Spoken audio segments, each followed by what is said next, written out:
നമസ്കാരം, മൂവി ബ്രാൻഡിലേക്ക് സ്വാഗതം. കൊല്ലം സുധിയുമായി നല്ല ആത്മബന്ധമായിരുന്നു ബിനു അടിമാലിക്ക്. അടിമാലി എന്ന് വിളിച്ചായിരുന്നു സ്ക്രീനിലും പുറത്തും സുധി സംസാരിച്ചിരുന്നത്.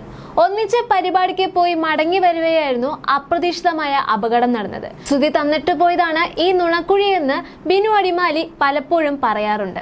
അന്നത്തെ അപകടത്തിന്റെ ബാക്കി പത്രമാണ് അത്. സുധിയെക്കുറിച്ചും അപകടത്തെക്കുറിച്ചും അതിനുശേഷമുണ്ടായ കാര്യങ്ങളെക്കുറിച്ചുമൊക്കെ സംസാരിക്കുകയാണ് ബിനു അടിമാലി ഇപ്പോൾ.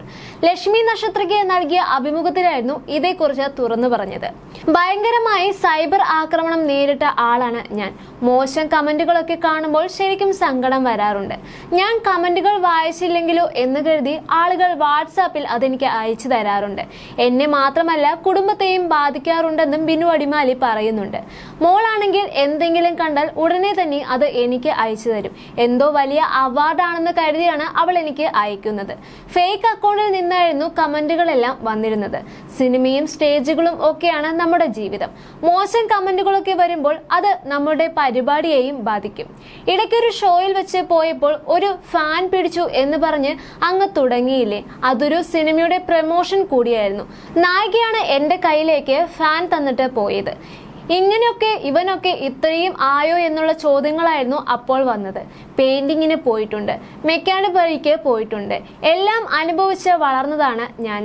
ഹൈ റേഞ്ചുകാരനല്ലേ, ഇത് രണ്ടാം ജന്മമാണ് എന്റേത്. സുധി പോയ അപകടം നടന്നപ്പോൾ ഞാൻ ഒറ്റയ്ക്ക് കിടക്കില്ലായിരുന്നു. ബെഡ്റൂമിൽ ലൈറ്റ് വേണമായിരുന്നു. അന്നത്തെ ട്രോമയിൽ നിന്നും റിക്കവറായി വരുന്നതേ ഉള്ളൂ.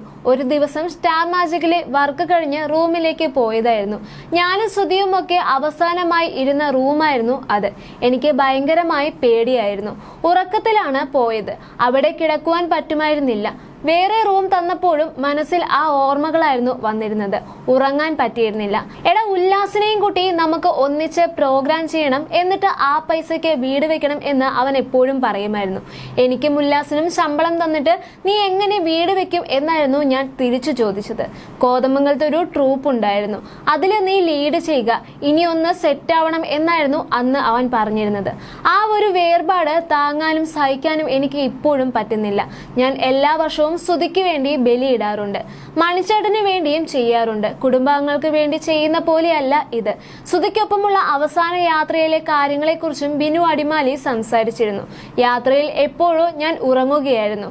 വണ്ടിയിലേക്ക് വെളിച്ചം വന്നപ്പോൾ ഷൂട്ടിങ്ങിൽ വല്ലതും ആയിരിക്കും, നടക്കുകയായിരിക്കും എന്നൊക്കെയായിരുന്നു ഞാൻ ചിന്തിച്ചിരുന്നത്. ഒറ്റയിടയിൽ തന്നെ ബോധം പോയിരുന്നു. ദേഹം മുഴുവനും നനഞ്ഞ പോലെ ആയിരുന്നു. മുഖത്ത് നിന്നും ചോര ദേഹത്തേക്ക് വീഴുകയായിരുന്നു. കാലൊക്കെ കീറിപ്പോയിരുന്നു. സ്ട്രക്ചറിൽ അവനെ കിടത്തിയപ്പോൾ അപ്പുറത്ത് ഞാനും ഉണ്ടായിരുന്നു. വീഴാതിരിക്കാൻ അവനെ കെട്ടിവെച്ചിരുന്നു. ഇത് അഴിക്കട എന്നൊക്കെ പറഞ്ഞ് അവൻ കരയുന്നുണ്ടായിരുന്നു. അത് അഴിച്ചാൽ നീ താഴെ പോകുമട എന്നൊക്കെ പറഞ്ഞ് ഞാൻ ചൂടാവുകയും ചെയ്തിരുന്നു എന്നും ബിനു അടിമാലി പറയുന്നു. ഞങ്ങളൊക്കെ പുറത്തും അവൻ ICUവിലുമായിരുന്നു കിടത്തിയത്. അകത്തു നിന്നും അവന്റെ വല്ലാത്തൊരു കരച്ചിൽ കേട്ടിരുന്നു. അതായിരുന്നു അവസാനത്തെ ഓർമ്മയെന്നും ബിനു അടിമാലി പറയുന്നുണ്ട്. അതേസമയം സുധി മരിച്ച് കുറച്ചു മാസങ്ങൾ കഴിഞ്ഞപ്പോൾ തന്നെ സുധിയുടെ ഭാര്യയായ രേണുവും രംഗത്തേക്ക് ഇറങ്ങിയിരുന്നു. ഷോർട്ട് ഫിലിമുകളിലും മറ്റും അഭിനയിച്ചു തുടങ്ങിയ ശേഷം ഗ്ലാമറസ് ആയ ഫോട്ടോകൾ പങ്കുവെക്കാനും തുടങ്ങിയതോടെ രേണുവിന് എതിരെ ആളുകൾ സംസാരിച്ചു തുടങ്ങി. സുധിയുടെ മൂത്ത മകൻ കിച്ചു അച്ഛന്റെ മരണശേഷം സുധിയുടെ മാതാപിതാക്കൾക്കൊപ്പം കൊല്ലത്തായിരുന്നു താമസം. രേണുവിന് വിമർശനങ്ങൾ പെരുകി നിൽക്കുന്നതിനിടെയായിരുന്നു കിച്ചു തന്റെ ജീവിതാനുഭവം വെളിപ്പെടുത്തിക്കൊണ്ട് രംഗത്ത് വന്നത്.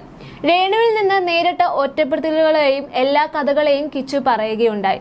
ഇതിനു പിന്നാലെ രേണുവിന് വലിയ എതിർപ്പുകളും നേരിടേണ്ടി വന്നിരുന്നു. എന്നാൽ അതെല്ലാം കെട്ടടങ്ങി ഇരിക്കുമ്പോഴായിരുന്നു രേണുവിന് ക്യാൻസർ സ്ഥിരീകരിക്കുന്നത്. ഇതോടെ വീണ്ടും നെഗറ്റിവിറ്റിയും വിമർശനങ്ങളും കിച്ചുവിന് ലഭിക്കാൻ തുടങ്ങി. രാപ്പകലില്ലാതെ അധ്വാനിച്ച് പോറ്റി വളർത്തിയ അമ്മയെ തിരിഞ്ഞു നോക്കാത്ത മകൻ ക്യാൻസർ രോഗിയാണ് രേണുവെന്ന് അറിഞ്ഞിട്ടും മനസാക്ഷിയുടെ ചെറു കണിക പോലും കിച്ചുവിന് ഇല്ല എന്നിങ്ങനെയായിരുന്നു വിമർശനങ്ങൾ വന്നിരുന്നത്. എന്നാൽ ആദ്യമൊന്നും കിച്ചു അത് കാര്യമായി എടുത്തിരുന്നില്ല. ഇതിനെല്ലാം തന്നെ പിന്നാലെ രേണുവും താൻ നോക്കി വളർത്തിയ മകൻ തന്നെ തിരിഞ്ഞു നോക്കുന്നില്ല എന്ന വിമർശനം പങ്കുവച്ചുകൊണ്ട് എത്തിയതോടെയാണ് കിച്ചുവിന് കൂടുതലും കുറ്റപ്പെടുത്തലുകളും സൈബർ ആക്രമണവും നേരിടേണ്ടി വന്നത്. തനിക്ക് ക്യാൻസർ ആണെന്ന് രേണു വെളിപ്പെടുത്തിയതിന് പിന്നാലെ പരിഹസിച്ചവർ തന്നെ അവർക്ക് വേണ്ടി ആശ്വാസ വാക്കുകളുമായി എത്തിയിരുന്നു. എന്നാൽ കഴിഞ്ഞ ദിവസം കിച്ചു സുധി നടത്തിയ ചില വെളിപ്പെടുത്തലുകളും പിന്നാലെ രേണുവിന് നൽകിയ മറുപടിയും വീണ്ടും രൂക്ഷ വിമർശനങ്ങൾക്ക് ഇടയാക്കിയിരിക്കുകയാണ്. താനും രേണുവുമായി പിരിയാനുള്ള കാരണം ഒരു സബ്സ്ക്രിപ്ഷൻ വീഡിയോ ആണെന്നതടക്കമുള്ള കാര്യങ്ങളാണ് കിച്ചു കഴിഞ്ഞ ദിവസം തുറന്നു പറഞ്ഞത്. പിന്നാലെ കിച്ചുവിനെ കുറിച്ച് തനിക്ക് പല കാര്യങ്ങളും അറിയാമെന്നും ഭാവിയെ വരെ അത് ബാധിക്കുമെന്നും രേണു പറയുന്നുണ്ടായിരുന്നു.